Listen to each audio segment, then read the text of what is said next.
Those of you who are new and you're wondering, wow, is that like music, a special occasion or something? It's not usually that good. It's always that good. Yeah. You're pretty blessed. Once upon a midnight dreary, while I pondered weak and weary over many a quaint and curious volumes of forgotten lore, while I nodded, merely napping, there came a tapping, as if someone gently rapping at my chamber door. "'Tis some visitor," I muttered, tapping at my chamber door, "only this and nothing more." As the silken, sad, uncertain rustling of each purple curtain filled me with fantastic terrors never felt before, so that now, still to the beating of my heart, I stood repeating, "'Tis some visitor entreating entrance to my chamber door. 'Tis some late visitor entreating entrance to my chamber door. This is it, and nothing more." That, of course, is an excerpt from The Raven by Edgar Allan Poe. And it tells the story of a man who is brought to near madness by strange sounds that wreaked havoc upon his imagination. And it's a classic at this time of the year when we celebrate the scariest and eeriest of holidays, Halloween, right? And just like many of our modern day holidays, Halloween started out, I did not know this until I researched this, it started out as a pagan celebration of the coming of winter. Because the pagans believed that at this time of the year, as the days were getting shorter, the veil between the world of living and the world of the dead was at its thinnest. So to keep away the evil spirits from the other side, they would wear masks and light bonfires. Sounding at all familiar to you? So then what happened, the early Christians, the Romans marching in, and they want to take over the pagans and convert them, right? Well, so what they did, they don't want to take away the parties, because you know that you can convert people if you let them keep their parties, right? And so what the Romans did is that they came in, they sprinkled a little bit of holy water on the holiday, and then they made it their own. They called November 1st All Saints' Day, and they called the night before All Hallows Eve, which we of course know as Halloween. So in keeping with the spirit of the day, you notice many of the Halloween costumes these days are scary. Some of them are just downright gross, you know? You got ghosts and you got goblins and monsters and maniacs and witches and a few princesses and Spider-Man thrown in for good measure. And it's one of those times of the year when people actually seek out on purpose being scared. Have you ever been to a haunted house at Halloween? Dear God in heaven. They are designed to scare the bejesus out of you. There's blood and there's gore and there's things leaping at you. The worst part is when you're walking in the room and they're like grabbing your feet and stuff. I did it once. And paid money. So in honor of Halloween, of course, I chose this talk title, Fear Less. Fear less. Not fearless. Fear less. To counterbalance the deliberately fearful season. Because I would love to think, in a room of enlightened beings here, I would love to think that everyone here lives in complete faith and trust and without fear all of the time.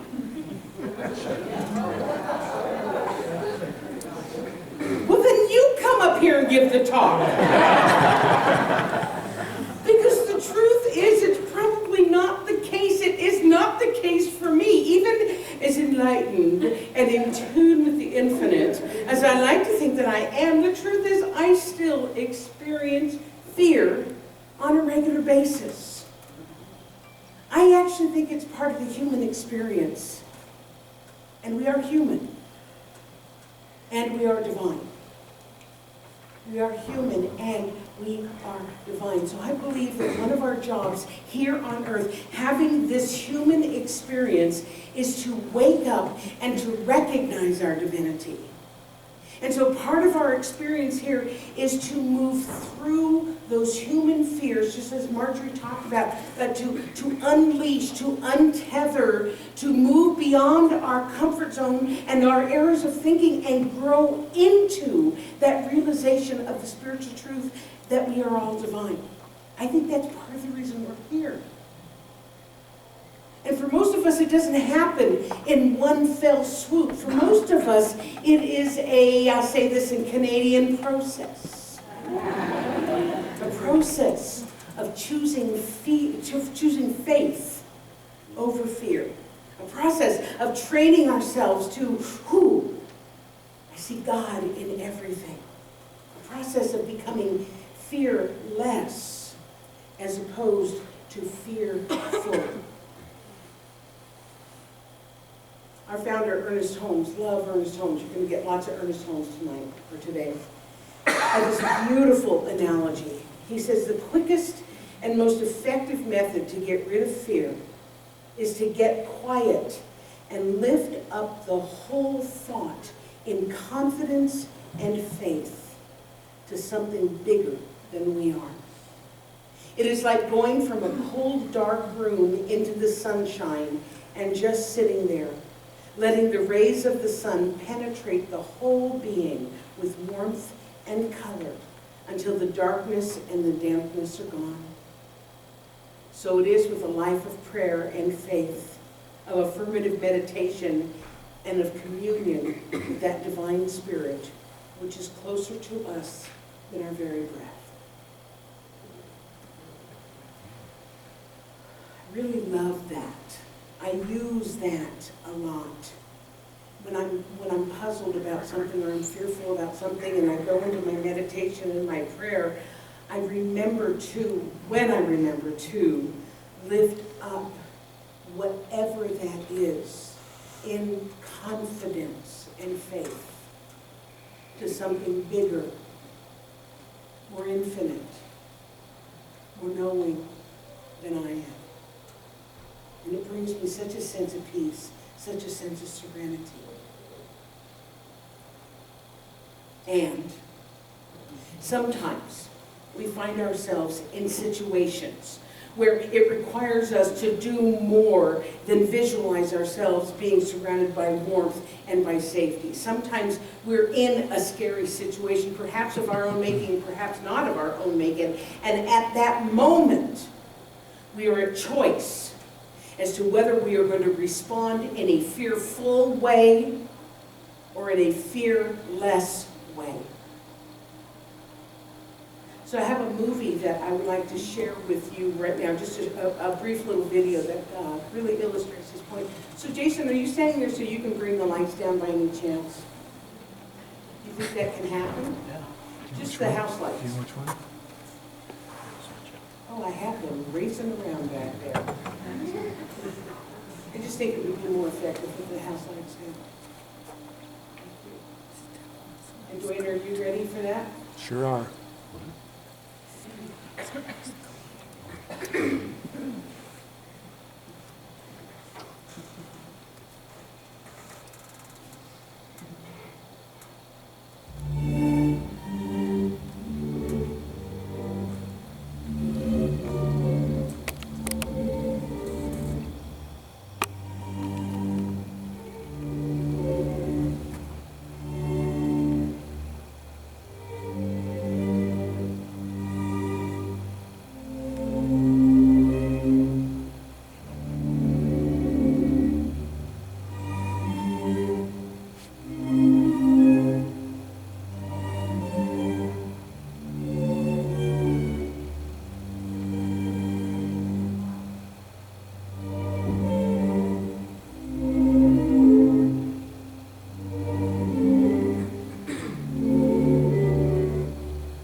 And chances are, there will be a time for all of us when we're going to face something that fills us with fear.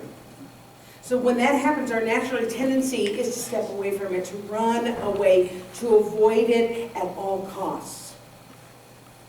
But when we do that, and we all have done that, but when we do that, that thing, whatever it is, whether it's facing a panel of people that's going to judge you to dance, or it's an animal, or it's whatever that fear is, it takes on huge proportions. When we don't face it, it becomes overwhelming. And it can begin to define us. For instance, I've shared this story, I believe, with you before, but it's my big overcoming fear story, so bear with me if you've heard it before, because it's my story. What can I say?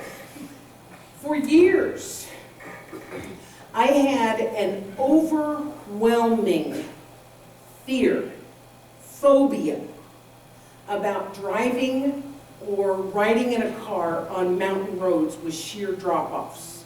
And I'm not talking about just a little bit of, oh, it makes me nervous. I am talking overwhelming fear. Even that one can start to feel a little bit debilitating.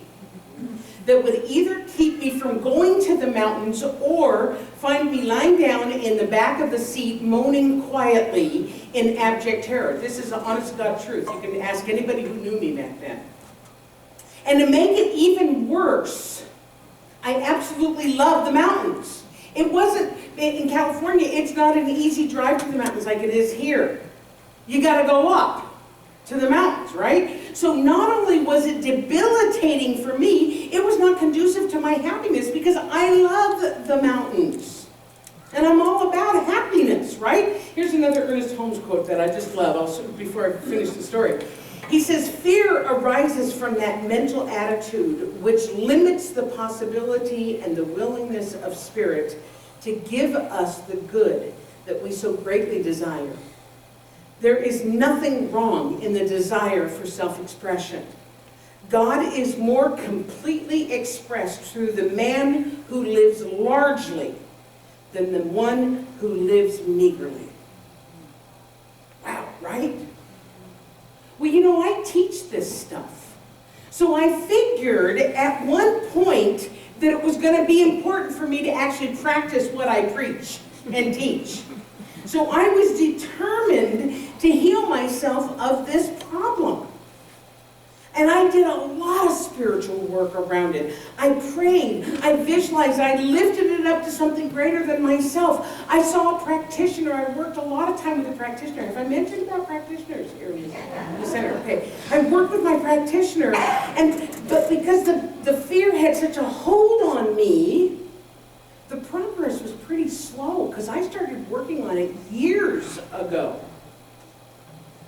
It was slow progress, but there was still progress. And over time, instead of being completely fearful, I was slightly fearless. Fearless, less fear. Now, of course, as I said, it wasn't overnight. It wasn't even over a few weeks or a few months. It was over several years. But I noticed that it started getting better. And then one day, it was time for me to actually practice what I preach and put my money where my mouth was. Because just as like that video we saw, I chose to face my fear head on, because I knew that I was done with it, and I wanted to be done with it. But in order to be done with it, and I had to move through it, I had to actually do it. I couldn't say I'm completely fearless and the mountain roads are still here. I had to move through it. Is this making sense to anybody? Yeah, okay. So I had to treat and move my feet. It was part of my growth and my soul's evolution.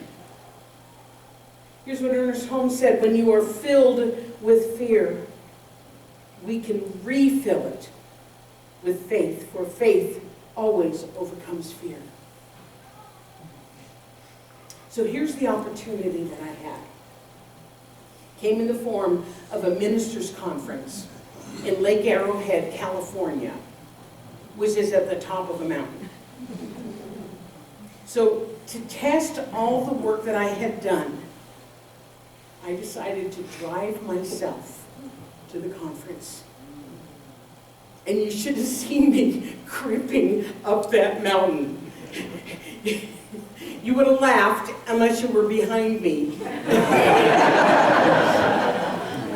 I stared straight ahead, and I repeated the following mantra over and over again. God is all there is. God is in this mountain. God is in this road. God is in the other people on this mountain. They're not going to go suddenly insane and run me off the road. God is in the car. God is in me. God is in, I am safe. I am safe. I am safe. And I made it up. I made it to the top of the mountain in one piece, and a little fear less than when I started. And I was proud of myself. However, you know the flip side of going up a mountain, right? Yeah. Eventually, I was going to have to come back down the mountain. Now, here's the irony. That week at the conference, the weather was absolutely glorious. It was cool, it was sunny, a little bit of snow on the ground, no big deal. And on the day that the conference ended, it was snowy, rainy, windy, and foggy. Now to you Calgarians, that's a regular day.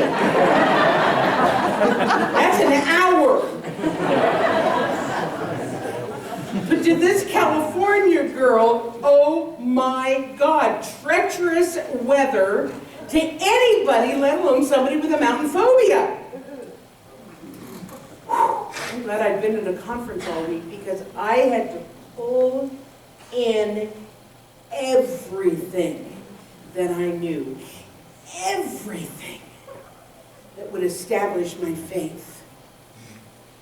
And let me tell you how my prayer manifested. The weather and the road conditions were so bad that people literally crawled their way down the mountain. And the fog was so bad, I couldn't see the sheer drop-offs. I made it down that mountain fearless. Not without fear, fearless. Does that make sense? Fearless. My fearlessness grew because of that experience. And what I will also tell you is that that experience healed me. I can drive on mountain roads now without a problem. Swear to God. There's a road in California called the Palms to Pines, and it goes from desert floor to the top of a mountain like this, with switchbacks. And I drive it with no concern at all. Eleanor Roosevelt said, you notice that's a mountain road. I have to tell you, even looking at that picture made my heart pitter-patter a little bit, okay? But here's what Eleanor Roosevelt said. You gain strength, courage, and confidence by every experience in which you really stop to look fear in the face. You are able to say to yourself, I have lived through this horror. I can take the next thing that comes along. She said, you must do the thing you think you cannot do.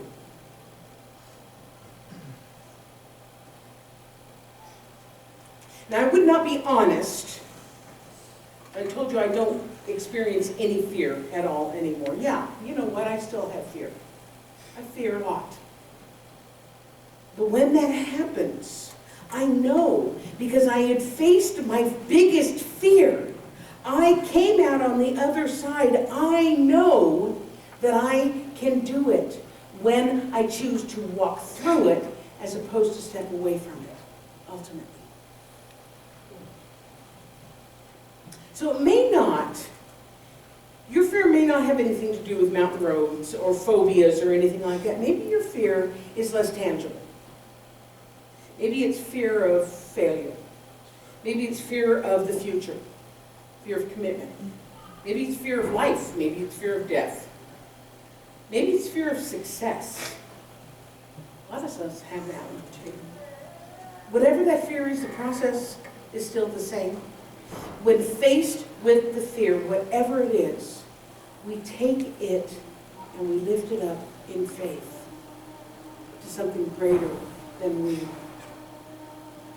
And we affirm that our faith is the faith that Spirit, that God, that life, that love is right where we are. Say that with me. Life is right where I am. Life is right where I am. We have faith in the orderliness of the universe. Say that. I have faith in the orderliness of the universe. I have faith in the orderliness of the universe. Faith in divine right action. Say that. I have faith in divine right action.